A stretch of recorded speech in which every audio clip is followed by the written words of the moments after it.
আসসালামু আলাইকুম everyone, welcome back to my channel. আশা করছি আপনারা সবাই অনেক বেশি ভালো আছেন। আমি আলহামদুলিল্লাহ ভালো আছি। অনেক দিন পরে আরও একটা ভিডিও নিয়ে চলে আসলাম। যদিও ভিডিওগুলো আসলে বেশ কিছুদিন আগের। তো তখন আসলে ভাবিরা ঢাকাতে ছিল।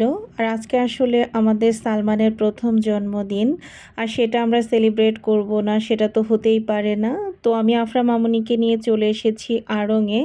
ওদের দুই ভাই বোনের জন্য টুকিটাকি কিছু কেনাকাটা করব এবং আজকের ভিডিওতে আরও কি করলাম সেটা আপনারা পুরো ভিডিওটা দেখলেই বুঝতে পারবেন আশা করছি। তো যাই হোক, আড়ং থেকে কেনাকাটা শেষ করলাম। যদিও খুব বেশি কেনাকাটা ছিল না, তবে আমার মামুনি কিন্তু আমার সাথে বাহিরে আসতে পেরে মাশাল্লাহ অনেক বেশি খুশি ছিল। আর সত্যি কথা বলতে ভাবিরা যেদিন এসেছে ওই দিন বিকেল থেকে বৃষ্টি শুরু হয়েছে এবং নন স্টপ বৃষ্টি ছিল কয়েকদিন। এর মধ্যেই বাবুকে যেহেতু ডক্টর দেখাতে এসেছে, কষ্ট করে বাবুকে আমরা ডক্টর দেখিয়েছি বৃষ্টির মধ্যে। তবে আসলে ঘুরে বেড়ানোর মতো ওয়েদার একদমই ছিল না। জাস্ট আফরারা যেদিন চলে যাবে তার আগের দিন বৃষ্টিটা একটু ধরেছিল। তো ওই দিন বিকেলে আমরা সবাই মিলে একটু ঘুরতে গিয়েছিলাম। তো সেই ব্লগটাও আপনারা পরবর্তীতে দেখতে পারবেন ইনশাল্লাহ। তো আমরা আড়ং থেকে এখন চলে এসেছি টেস্টি ট্রিটে। তো টেস্টি ট্রিটে এসে আমার ছোট্ট বাবাটার জন্য একটা কেক নিলাম। আর আফরা এখান থেকে একটা আইসক্রিম নিয়েছিল। ও আসলে অন্য কোনো কিছুই খেতে চাচ্ছিল না, বলছিল যে ফুপি আমি আইসক্রিম খাবো। আর আফরা আসলে আইসক্রিম খেতে ভীষণ পছন্দ করে। তো কি কেনাকাটা করলাম সেগুলো আপনাদেরকে একটু দেখিয়ে দিচ্ছি। এখানে সবার প্রথমে যে ড্রেসটা দেখতে পাচ্ছেন, এটা আমার আফরা মামুনির জন্য নেওয়া হয়েছে। আড়ংয়ে ড্রেসটা আফরা নিজেই পছন্দ করে নিয়েছে।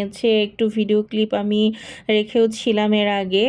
আর এখানে আমাদের ছোট্ট বাবার জন্য দুইটা নিমা নেওয়া হয়েছে। এই দুটাও আড়ং থেকেই নিয়েছি। আজকে তার বার্থডে, আর তার জন্য কিছু নিব না সেটা তো হতেই পারে না। সে আজকে আমাদের বার্থডে বয়। তো যাই হোক, এগুলোই ছিল আড়ং থেকে কেনাকাটা। এখানে সালমানের জন্য দুইটা নিমা নিয়েছি আর আফরার জন্য একটা ড্রেস। আর এখানে ওয়াকার থেকে আফরার জন্য একজোড়া জুতা নেওয়া হয়েছে। এই জুতাগুলো আসলে খুবই সফট এবং পরেও বেশ আরামদায়ক। আর এগুলো আসলে আমাদের ওইদিকে পাওয়া যায় না মফস্বলে। তো সেজন্য এখান থেকে একজোড়া জুতাও নেওয়া হয়েছিল। আফরা খুবই পছন্দ করেছে জুতাটা। তো আজকে মূলত এগুলোই ছিল দুই ভাই বোনের জন্য টুকিটাকি কিছু কেনাকাটা। আর এদিকে বার্থডে বয়ের জন্য কেক নেওয়া হয়েছে। আসলে খুব বেশি বড় কেক নিইনি, ছোট একটা কেকই নেওয়া হয়েছে। তবে কেকটা খেতে বেশ ভালো ছিল এবং খুব ফ্রেশ ছিল কেকটা।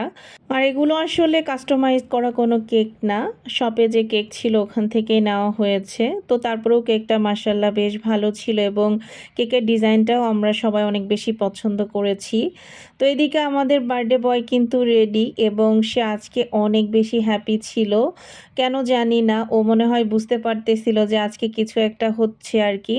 তো সবাই আমার কলিজার জন্য অনেক অনেক দোয়া করবেন। আল্লাহ যেন সবসময় ওকে সুস্থ রাখে, ভালো রাখে আর অনেক বড় করে। আমিও মন থেকে অনেক অনেক দোয়া করি আমার বাবাটার জন্য সব সময়। আর এখানে কেক কাটার জন্য সবাই রেডি।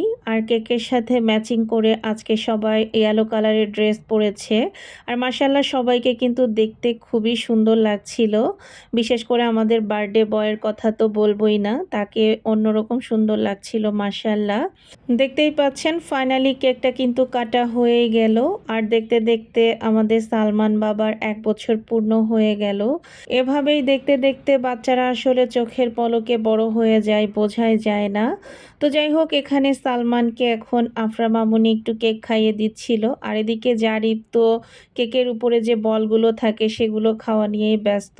অবশেষে সে তার ভায়ামণিকে কেক খাইয়ে দিচ্ছে। ও কিন্তু সালমানকে ভায়ামণি বলে ছোটবেলা থেকেই। তো যাই হোক, এখানে আমি আবার সালমানের সামনে কেকটা দিয়ে দেখছিলাম যে ও কি করে। তো আসলে কেকের যে ক্রিমগুলো আছে ওগুলো নিয়েই খেলা করছিল আর চারিদিকে ছিটাচ্ছিল।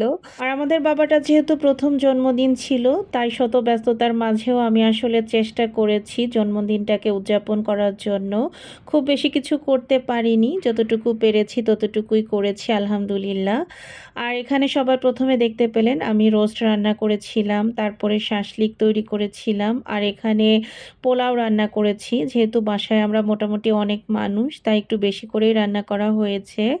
আর এখানে শাসলিকটা আমি ফ্রাই করে নিচ্ছিলাম। দেন আমি টেবিলে খাবারগুলো সার্ভ করে দিয়েছি। যদিও আসলে আমার বাড়ির মানুষ যখন আমার বাসাতে আসে, খাবার কখনোই খুব সুন্দরভাবে পরিবেশন করা হয় না।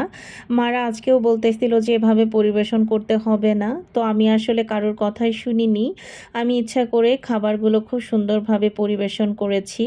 তো আপনাদের কাছে আমার আজকের ভিডিওটা কেমন লেগেছে অবশ্যই কিন্তু জানাতে ভুলবেন না। এবং রাতের খাওয়া দাওয়া শেষ করে আমরা রুমের মধ্যে বসে সবাই টিভি দেখছিলাম একসাথে। টিভিতে নাটক দেখছিলাম মূলত। তো আলহামদুলিল্লাহ আমাদের আজকের দিনটা খুব ভালোভাবে কেটেছে এবং খুব সুন্দর একটা দিন কেটেছে। আপনাদের প্রত্যেকেরই দিন খুব ভালো কাটুক সেই দোয়া করে আজকের ভিডিওটা শেষ করছি। সবাই ভালো থাকবেন। আল্লাহ হাফেজ।